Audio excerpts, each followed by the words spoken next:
Hola, mi nombre es Valentina Garnica, estudiante de Medicina Veterinaria en la Universidad de Santander, UDES.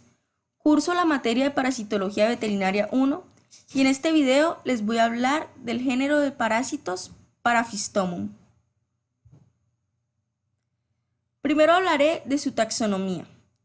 El Paraphystomium pertenece al reino Animalia del filo de los platelmintos, la clase Tremátoda, subclase Digenea, orden Echinostostomida, familia Paraphystomidae, género Paraphystomium, especie Paraphystomium cervi y Paraphystomium sp. Su ciclo de vida. Se localizan principalmente en estadios jóvenes en el intestino delgado y las fases adultas en el rumen y en el retículo. El Paraphystomium tiene un ciclo de vida indirecto. Necesita de un caracol acuático de los géneros Limnaea, Planorbis y Bulinus, que viven generalmente en todos los pastos húmedos como hospedadores intermediarios. Los huevos son eliminados en las heces de los animales infectados. De estos salen las larvas que buscan los caracoles donde se completa su desarrollo hasta la fase de cercarias, que abandonan al hospedador y se enquistan en el pasto hasta que son ingeridas por el huésped definitivo, en este caso todos los animales rumiantes, domésticos o salvajes. La metacercaria del Paraphystomium por lo general entra en el rumiante por vía oral y llega hasta el intestino, donde luego hace un viaje retrógrado, es decir, retrocede al abomaso, después al omaso, retículo y finalmente llega al rumen, donde desarrolla la fase adulta y se pega a la pared ruminal. Los mayores daños son producidos por las fases jóvenes que se fijan en la pared intestinal y producen erosión e inflamación de la mucosa intestinal, provocando diarrea severa, anorexia, enteritis hemorrágica y anemia. Las fases adultas que se encuentran en el rumen no suelen ser tan patógenas. En este caso, estos parásitos se alimentan principalmente de las mucosas intestinales. Ahora hablaré de sus estadios evolutivos y explicaré cada una de sus etapas. Unas 2 semanas tras ser expulsados del hospedador con las heces, los miracidios se eclosionan de los huevos, pueden nadar y al encontrar un caracol adecuado penetran a su interior. En él se desarrollan esporocitos y redias, que pueden a su vez producir redias hijas o completar el desarrollo a cercarias. Tras la maduración, las cercarias abandonan el caracol, nadan hacia la superficie del agua, pierden la cola y se enquistan formando metacercarias. Pueden ser infectivas ya que se adhieren al pasto en contacto con el agua. Las metacercarias enquistadas pueden permanecer infectivas hasta 5 meses en verano y 3 meses en tiempos más fríos. El ganado ingiere las metacercarias infectivas al pastar. Una vez en el duodeno, las jóvenes larvas abandonan el quiste, se fijan a la mucosa y completan su desarrollo adultos en 3 a 8 semanas. Seguidamente, las larvas de unos 2 milímetros de longitud se sueltan de la mucosa del intestino, emigran al rumen, se vuelven a fijar en su pared, maduran y empiezan a producir huevos a los 100 días. Los individuos adultos pueden sobrevivir hasta 7 años en el rumen. Los huevos. Los huevos son grandes y operculados, de color claro. La cáscara es gruesa y lisa. El huevo sale al exterior con las heces del hospedador y se liberan en el intestino del hospedador intermediario. El miracidio. De forma ovoide y alargada, tiene cilios en su extremo anterior que le permite su desplazamiento en el agua. Posee una papila móvil y una glándula apical que permite la penetración en el caracol. Tiene 2 o 3 manchas oculares y papilas laterales. El sistema excretor está formado por 2 o 3 células flamígeras que recogen los desechos y los expulsan a través de 2 poros excretores situados lateralmente. Durante la diferenciación del miracidio dentro de la cáscara del huevo, algunas células germinales se transforman en masas germinales que dan lugar a la siguiente generación larvaria. Esporocisto. Una vez en el caracol, el miracidio pierde los hilos y migra a través de los vasos sanguíneos o canales linfáticos a lugares donde el alimento es abundante, transformándose en esporocisto madre o de primer orden. El lugar el cual da lugar a una generación de redias.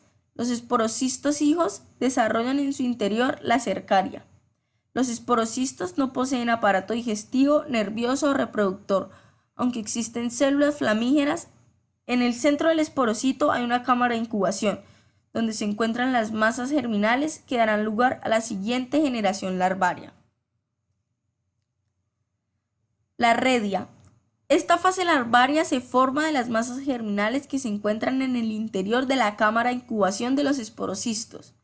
Existen una o dos generaciones de redias. La redia es alargada, tiene una boca en su extremo anterior que se comunica con la faringe y se continúa con un saco intestinal ciego cuya longitud es variable. Poseen una especie de collar a nivel de la faringe y cerca de él un tocostoma o poro obstétrico, un par de apéndices o aletas localizadas alrededor de un tercio del extremo posterior que le ayudan en su movimiento. El sistema excretor posee células flamígeras semejantes a las del parásito adulto, pero en menor número, y dos poros excretores que se abren lateralmente al exterior.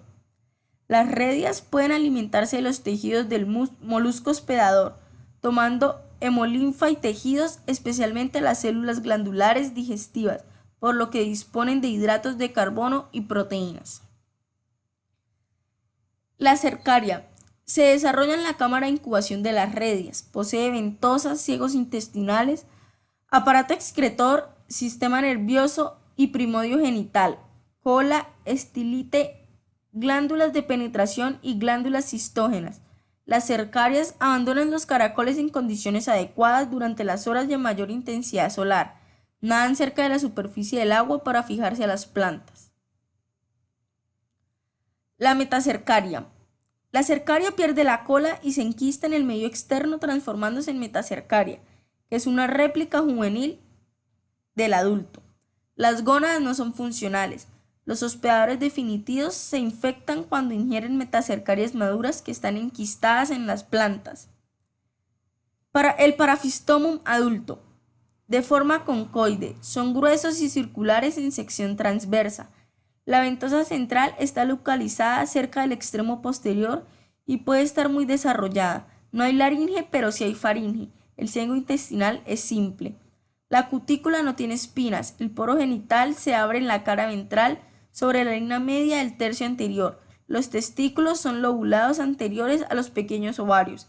Las glándulas vitelógenas son laterales y están muy desarrolladas. El útero es visible desde la cara dorsal del parásito y está enrollado.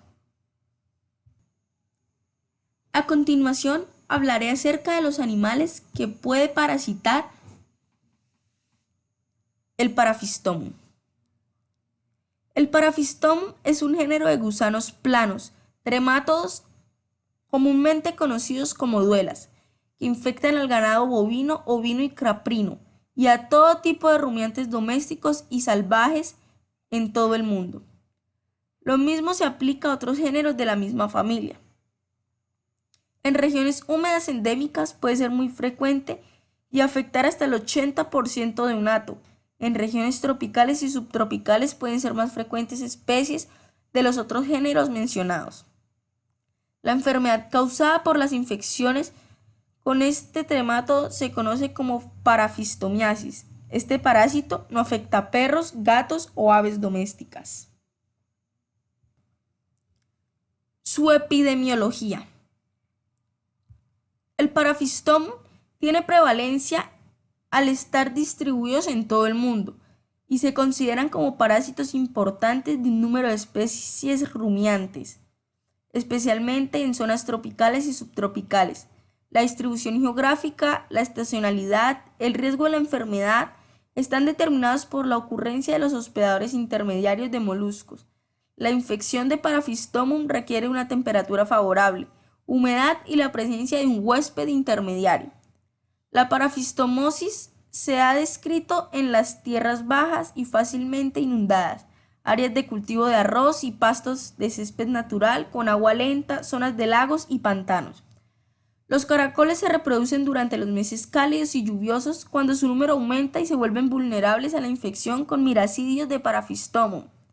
Los huevos depositados por Paraphystomium en áreas donde pastan los animales Estos eclosionan e infectan los caracoles. La posterior producción de cercarias a menudo coincide con retroceso de los niveles de agua, haciéndolas accesibles a los rumiantes en pastoreo. En otras áreas, la situación se complica por la capacidad de los caracoles de estivar en los pastos secos y se reactiva en el retorno de las lluvias. Ahora hablaré de los signos clínicos que puede presentar un animal infectado con Parasitoma. Luego de pastar durante 1 a 2 semanas en praderas infestadas, aparecen en animales jóvenes síntomas de gastroenteritis grave con diarrea acuosa, maloliente y persistente, pérdida de apetito, apatía, exsicosis, deshidratación. Experimentalmente, el suministro de 160.000 metacercarias es mortal. Durante el curso de varias semanas de enfermedad, los animales adelgazan hasta la caquexia, anemia leve, eosinofilia y monocitosis, formación de edemas en el espacio submandibular y palidez de las mucosas. El diagnóstico para la parafistomiasis se basa en el estudio de los antecedentes epidemiológicos locales y en los signos clínicos de la enfermedad. El hallazgo de hospedadores intermediarios en pastos y aguas será un importante factor de sospecha. La presencia en novillos de una enteritis grave, sin fiebre y condiciones ambientales favorables a la transmisión de trematos donde se encuentran los caracoles hospedadores debe hacer sospecha de una parafistomosis intestinal. La confirmación depende de la demostración de trematos inmaduros en las heces o la necropsia. Se debe tener mucho cuidado ya que es fácil pasar por alto los pequeños parásitos. Una importante característica para dar un adecuado diagnóstico son las herramientas diagnósticas que se llevan a cabo. En esta enfermedad, las más importantes son el examen coproparasitario, las pruebas bioquímicas, las pruebas serológicas y las necropsias del rumen. Para terminar, la parafistomiosis se puede tratar con los siguientes medicamentos: neclosamida, resorantel, ditionol, oxiclosanida, hexaclorofeno, niclofolán, rafoxanida, hexacloroetaneo. Estos tratamientos son especiales para un diagnóstico temprano de esta enfermedad, poder tratarlo y salvar al animal de estos indeseados parásitos que también acarrean dificultades económicas para el ganadero.